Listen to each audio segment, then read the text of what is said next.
Hello YouTube, Dave here again. So it's kind of early, I'm aware, but I just wanted to share some news that I got this past, week or so, and just talk about my plans for what I want to do with this news. So in April, applications went out for volunteering for Hal Con. Hal Con is the Halifax, Nova Scotia's big comic and gaming and cosplay convention, all that stuff. I volunteered last year, and it was an experience, to say the very least.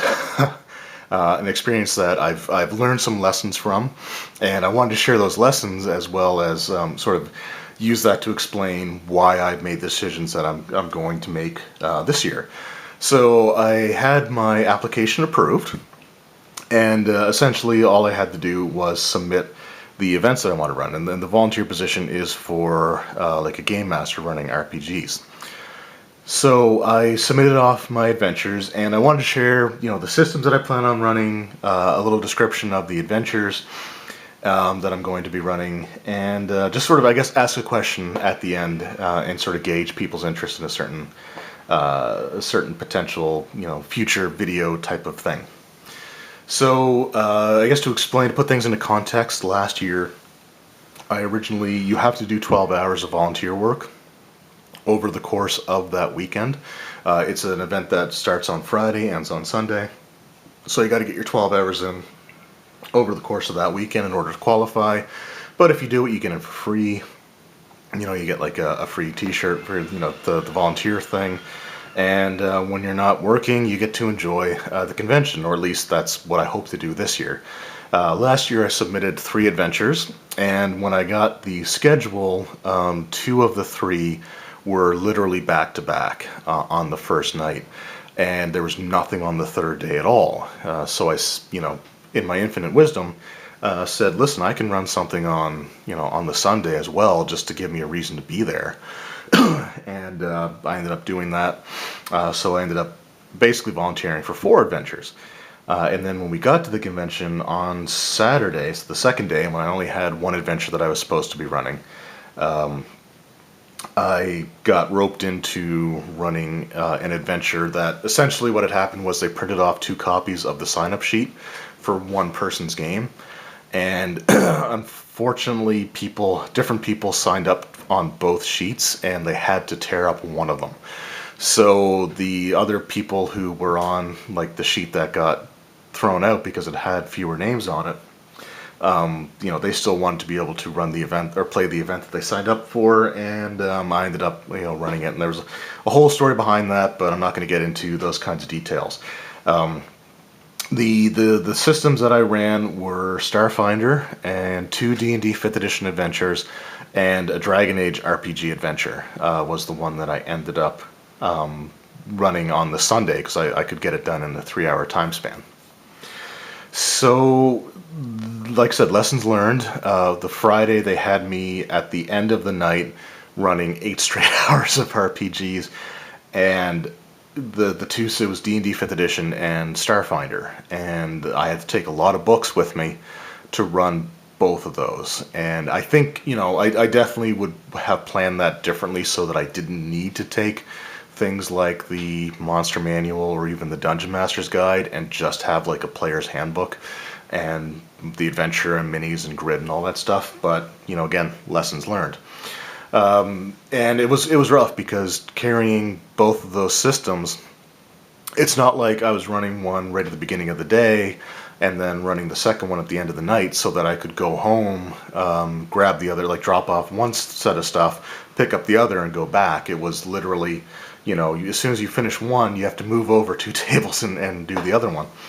So I ended up carrying, it was like 25 pounds worth of books, in addition to, a separate bag that I had minis in, that I had the characters in, that I had the combat, the adventure grid in. It was just a lot of stuff that I ended up having to take for those 2 adventures. I also ended up blowing up my knee, like just literally a couple of days before it started, so I had like a knee brace on.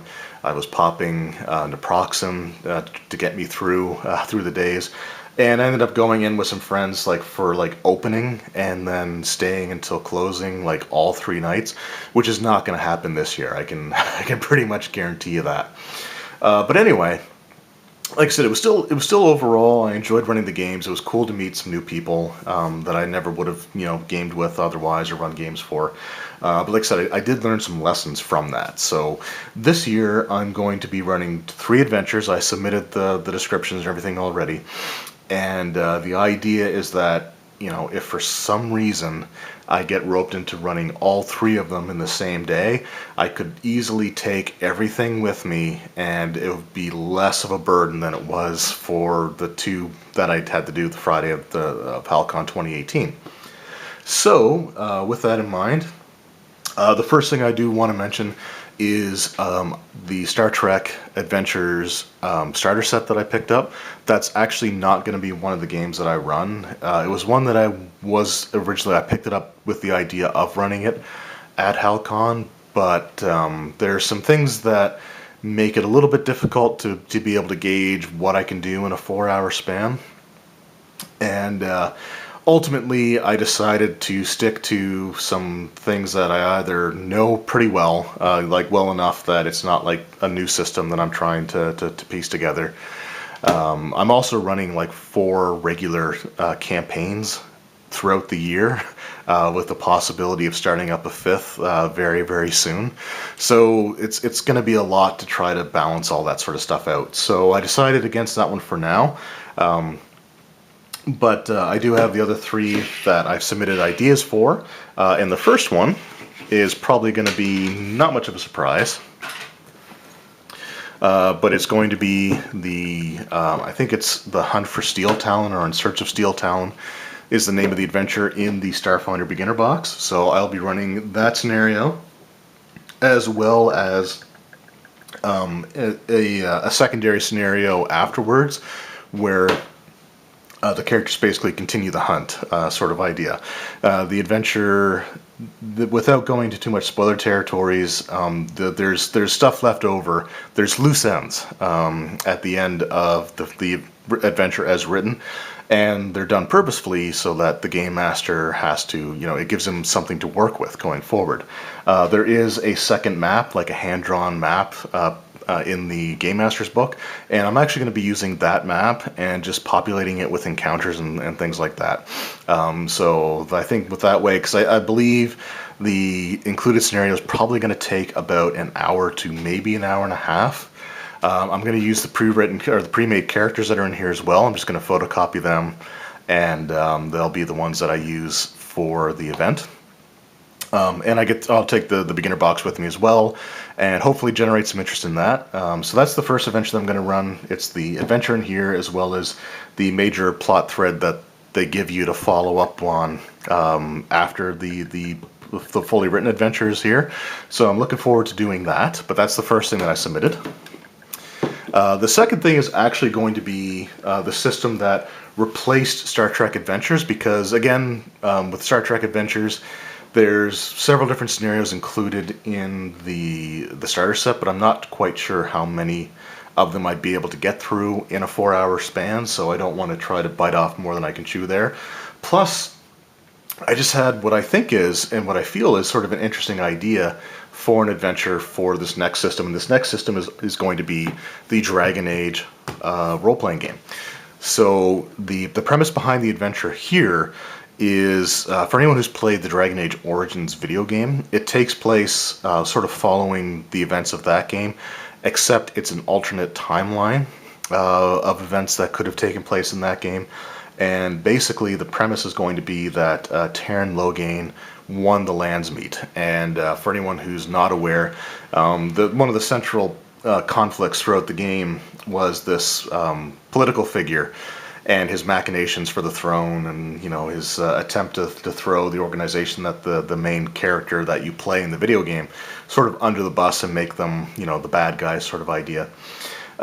He's going to essentially, instead of losing that final deciding, it came down to essentially like a one-on-one fight. And I know there's some spoilers for the Dragon Age Origins game, but the Dragon Age Origins game's also been out for quite a while, so if you haven't played it yet, you might not. So anyway, the Landsmeet was this basically like a council and a vote to settle the issue once and for all.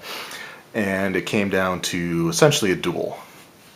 And in this scenario, the Terran Logain wins the duel and kills the hero of Ferelden, which is the player character that you would have made to play through the game. So as a result, he becomes the king of Ferelden, and his first declaration is to have Alistair, who is the other Grey Warden. And Grey Wardens were an organization that their whole thing is that they're the only ones that can defeat this type of creature known as the Darkspawn. And when the Darkspawn amass, not that they're the ones that can defeat the Darkspawn, when the Darkspawns amass, however, and are led by the spirit of this like elder god known as the Archdemon, it leads to what's called a blight. And the Grey Wardens are the only ones that can actually end the blight, although they keep the secret of that kind of close to the vest, sort of thing. So the idea is Logain killed the one Grey Warden in one-on-one combat, and then had the other Grey Warden executed so that he wouldn't have any other competition for the throne. So basically he does so thinking that his army will be sufficient enough to take out, the Archdemon, and that the tales of the Wardens being the only ones that can end the blight are, exaggerated, sort of at best sort of idea. And as a result, he's horribly wrong, and Denerim, which is the capital city of the nation of Ferelden, gets destroyed. And the blight basically wins. The humanoid races are going to be clustered into basically it's kind of almost like 4th edition D&D, where it's unforgiving wilderness and danger, outside of, these small pinpoints of light kind of idea. So the player characters are going to be survivors that are holed up in Redcliffe Castle, which is sort of an isolated location. And this is going to take place about 10 years after the fall of Denerim. And the Darkspawn start to go a little bit quiet. So the player characters, and I think they're going to be around 8th, 9th, or 10th level, to give them, a decent amount of health, decent amount of, spells or abilities that they can do, because it's going to be kind of a meat grinder, I guess you could say, kind of thing. It's going to be a pretty lethal adventure the way I have it planned. But the Darkspawn falls silent enough that the small group of specialized characters can attempt to infiltrate the ruins of Denerim, get into the catacombs beneath the royal palace, or what's left of the royal palace, and try to discover any lore that was basically collected and secreted away by Terran Logain about the Grey Wardens. The adventure's name is going to be Legacy of the Wardens, so the characters will be sent there to find whatever information that they can that will let them figure out a way to be able to defeat the Archdemon and end the blight once and for all, sort of thing. So there'll be sort of basically it'll break down to an infiltration, trying to get into a city that's crawling with enemies, and then a dungeon crawl on top of it. And there's going to be some twists and turns that I want to have thrown in there as well. But that's the adventure that I want to run. And I just thought the idea of having it take place in sort of like a fallen timeline, it was something that just sort of interested me. The idea just sort of came to me, and I think it'll make for a fun adventure, especially for people that have actually gone through the game. Because if you lose the Landsmeet in the video game, then you get a game over and you reload your save. But I think it'd be kind of cool to explore what happens in the event that actually occurred, and see the negative repercussions for this whole nation, sort of thing. So that's the second adventure that I want to. That's the second system and second adventure that I want to run.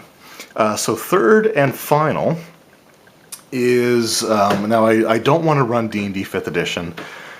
Mainly because D&D 5th edition is very, very well covered when it comes to Hal Con. If last year was anything to go off of, if there were 100 games being run, like 90 of them were D&D 5th edition, and then you probably had about 5 or 6 that were Pathfinder, you had a couple that were Starfinder, and then you had like one miscellaneous sort of thing.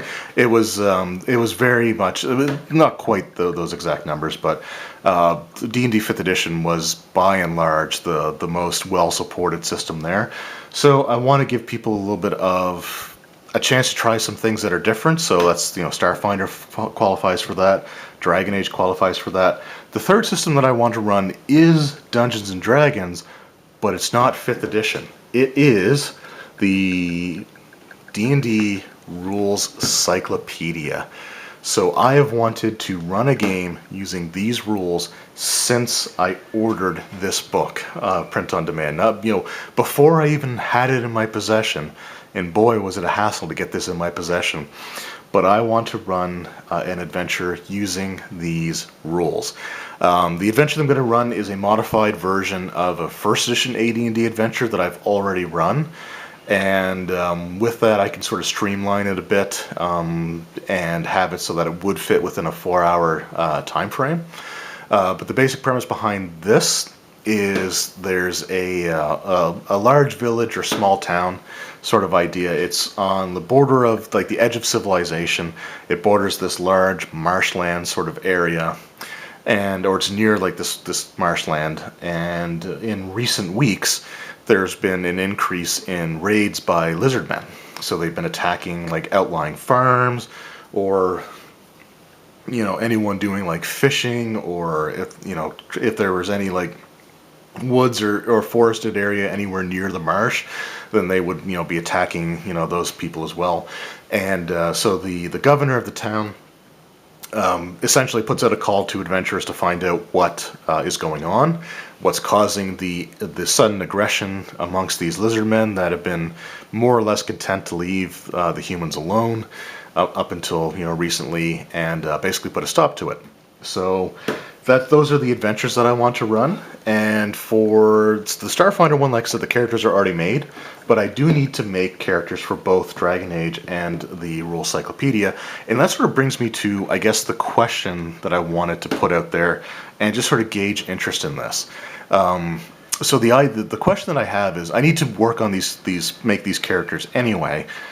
And I was wondering if there'd be any interest in people watching or being a part of a live stream here on YouTube where I work on some of these characters, like, maybe for, an hour or two, making 1 or 2 characters, per live stream sort of thing.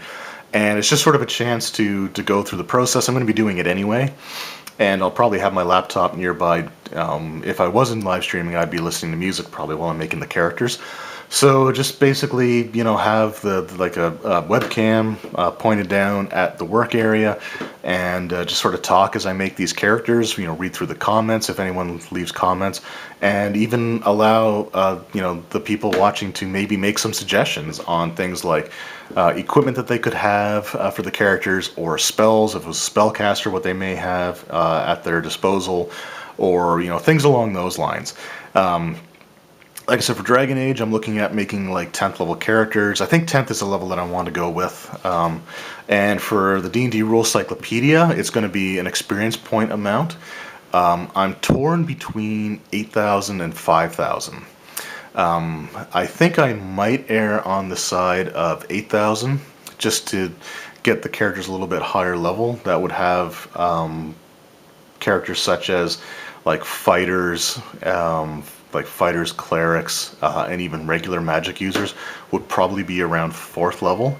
An elf character would be at 3rd level at that point, and just to give them a little bit more survivability.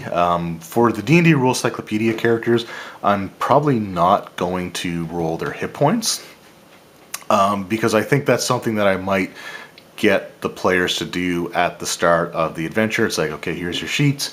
This is what you roll for your hit dice. This is how many you get to roll. Let's go ahead and roll those. I haven't fully decided on that yet, but I just thought, again, it would be sort of an interesting thing to let people do, that I suspect a fair number of the people, if they do sit down to play this adventure, might be their first time playing this version of the rules. So doing something like rolling hit points for a 1st level character, or having a thief rolling a d4 might be a bit of a culture shock sort of thing. So I was kind of playing around with the idea of that, but basically, let me know, if there's any interest in like me live streaming my preparations, character creation, maybe even like working on some maps or stuff like that. Let me know what you guys think. If there's enough interest, I might try to do it. I do want to get into doing some sort of live stream every now and then. I wanted to initially, like, the early idea was to run adventures, but honestly, I'm running so many different games now as it is, that it's just more, it just leads to burnout, and it can be difficult to juggle the ones that I have now already. So I don't want to add too much more on top of that. This is sort of a unique occasion sort of thing, sort of a one-time deal. And it's going to be at a convention, so I don't have to worry about trying to schedule things. I can just, go there. But yeah, let me know what you guys think about that. And I guess the adventure ideas, they're not the most like groundbreaking or the most like unique, I guess, sort of ideas. But I think they'd be fun for, again, just to sit down, not necessarily impromptu, but just to sit down and just pick up and play a game. I think they'll be good for that. So anyway, I just want to thank you guys very much for watching. I hope you enjoyed the video, and I look forward to, your feedback on like the live stream and a few other things. So thank you guys again. Really appreciate all the support, and I will see you next time. Take care.